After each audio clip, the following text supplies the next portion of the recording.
Mungkin Al-Quran itu lebih ke dunia iya, akhirat iya gitu. Cuman dengan perkembangannya zaman pun banyak perkembangan yang bisa kita ambil gitu.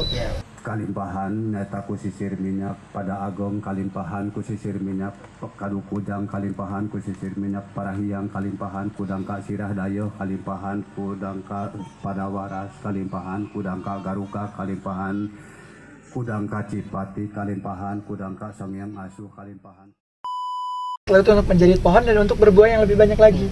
Dan itu kebermanfaatnya pun akan lebih luas karena banyak masyarakat yang, wah ini buahnya banyak nih, ada yang minta. Nah, itu kan kebermanfaatnya secara tidak langsung tuh banyak. Jadi bisa diibaratkan kita adalah sebagai pohonnya. Makanya kita memupuknya seperti apa ya, mungkin dalam ilmu Al-Quran kan kita sudah belajar dari belia, dari kecil. Dari kecil kita sudah belajar Al-Quran gitu, dan sudah belajar ilmu agama dari kecil. Itu dari semasa kita bayi pun kita sudah berbau dengan agama-agama kita sendiri gitu. Jadi maka dari itu kita harus menguatkan itu. Dan mungkin Al-Quran itu lebih ke dunia iya, akhirat iya gitu. Cuman dengan perkembangannya zaman pun banyak perkembangan yang bisa kita ambil gitu. Jadi sekalipun memang Al-Quran itu menjadi sumber terpercaya ataupun sumber suatu itu, tapi ketika kita tidak bisa menelaahnya ataupun menerjemah atau bisa mengerti pemahaman dalam Al-Quran, itu kita perlu namanya baca buku gitu. Jadi makanya di sini ya itu tadi, Al-Quran tuh harus sinkron dengan bacaan kitanya.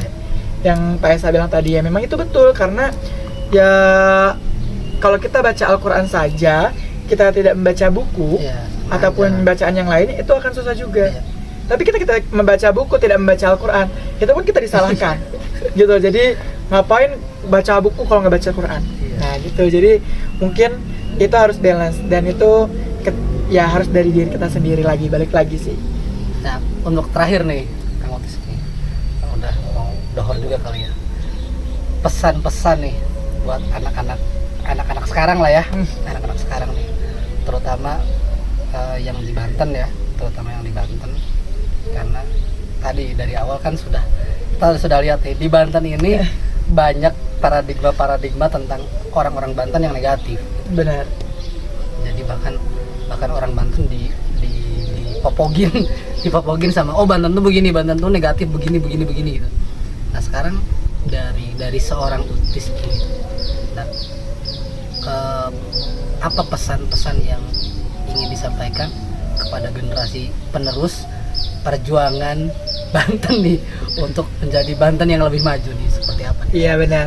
Ya untuk pemuda sekarang dan untuk diri saya sendiri, kita pemuda bukan hanya sebagai penerus ataupun kita agen of change, tapi kita pemuda adalah sebagai pelurusnya juga. Jadi kita harus meluruskan hal apa yang memang tidak sesuai dengan keadaannya. Jadi menurut kita ini, ya kita harus keras. Jika kita ingin suatu perubahan, ya kita harus melangkah.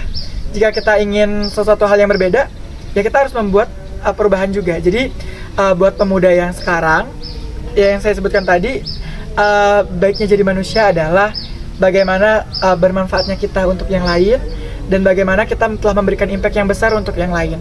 Jadi hidup itu memang tentang saya, tapi kita juga punya saudara-saudara kita di sana. Jadi menurut buat pemuda Banten yang sekarang nih, yang masih bingung-bingung ataupun masih tidak tahu arah jalannya mau kemana, ikuti aja alur kalian.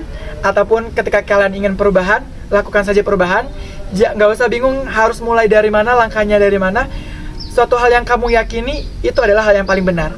Karena ketika kita tidak meyakini itu kan menjadi hal yang salah. Tapi ketika sudah yakin dengan hal ini, apapun hasilnya kita beranggapan bahwa itu adalah hal yang benar. Jadi buat kalian yang sekarang masih bingung-bingung, ya sudah, kalian melangkah apapun tujuan kalian gitu. Jangan ragu, jangan bimbang, ataupun jangan pernah berpikiran bahwa selanjutnya bagaimana. Karena kita tidak akan tahu masa depan kalau kita tidak ikut terjun ke dalamnya, dan kita tidak akan basah kalau kita tidak menyebur ke dalam kolam. Jadi kita nggak akan tahu hasilnya kalau kita tidak melaksanakannya.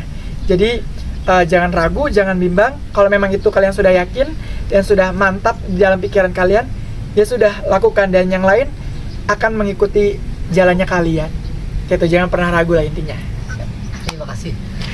Terima kasih buat Kang Utis Sanjaya nih sebagai Duta Bahasa Banten. Mudah-mudahan sukses karirnya, Amin. rezekinya berlimpah, Amin. dan intinya tetap berjuang buat generasi muda Banten supaya generasi muda Banten ini kembali lagi mengembalikan jati diri bahwa Banten itu orang yang berbudaya, orang yang beradab, beretika, berakidah, berakhlak, dan luar biasa.